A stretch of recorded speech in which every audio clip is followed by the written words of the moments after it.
The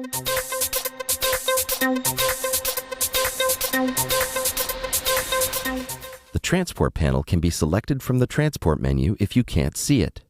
The key command is F2. You can do this with or without the project loaded.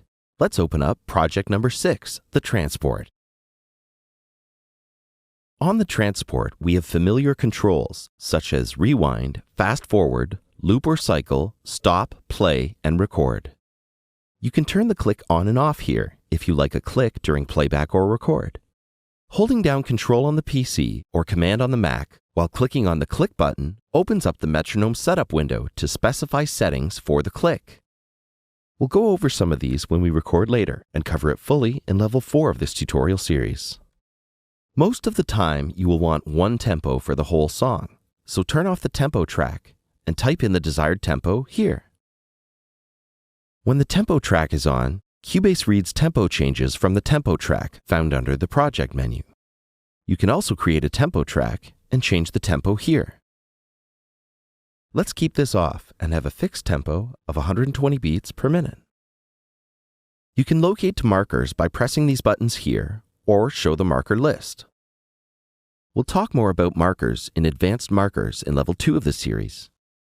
You can see the MIDI and audio activity and even click to have a master volume output fader open for your convenience. Right now, you are seeing the transport in its default configuration. Right-click and select Show All. There are a lot of extra features here, which we'll cover in more detail later, but let's see what a few of them do right now. We have a virtual keyboard used for inputting MIDI information. Great for mobile users on the go. Some advanced functions for linear and loop recording are here, and you can select whether quantize while recording will be activated or not. We'll cover this in MIDI recording. Let's move on to locators. Locators are great for editing and looping.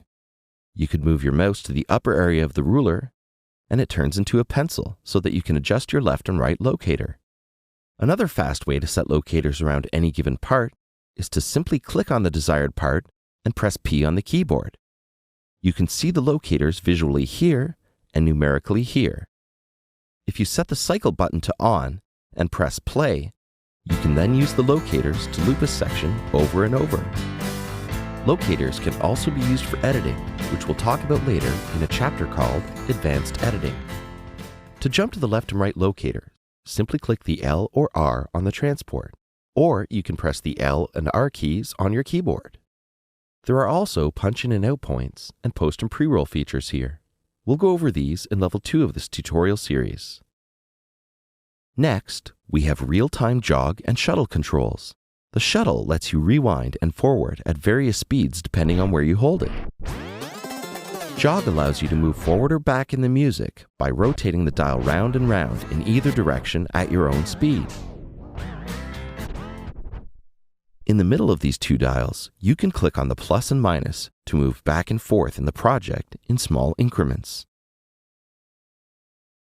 You can change the time format on the transport by clicking on the icon. In fact, you have 2 different time displays that you can set. You can switch between them with this button. The ruler you change on the left also changes the project page ruler. For timecode, there's a preference under Transport that allows you to show timecode subframes. You can also set your own user-definable frame rate here. To see your user-definable frame rate, you can select the one that says User. These controls are for the arranger features in Cubase. This will be discussed in a later chapter. If your transport bar doesn't look like this, make sure you see the section on Customizing. You can, however, right-click on the transport to customize its appearance. For now, we can choose Default. Let's go back to the Preferences window and see some of the other options for the transport. We're only going to look at a few of them right now, but we'll eventually cover all of them throughout this series. If you want the cursor to appear thinner or thicker, you can change it here. And here we have Return to Start Position on Stop. This returns the cursor to the start position whenever you hit the stop button or the space bar. This is great for editing one section over and over. These next two will be discussed in the punch-in punch-out video in Level 2 of the series.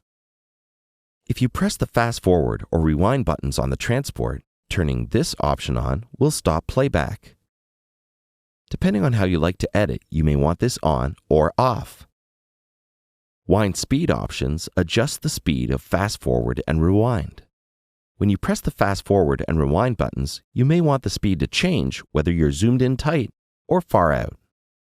Having adjust to zoom on makes sure the cursor doesn't move too fast.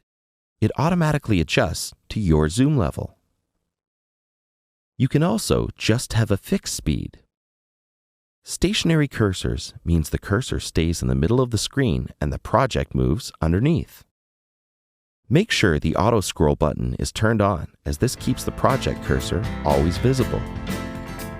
Locate when clicked in empty space allows you to locate or move the cursor, not only when you click on the ruler, but also in the empty space of the editing area. And that's a quick look at the transport panel and some of the available options in the Preferences window.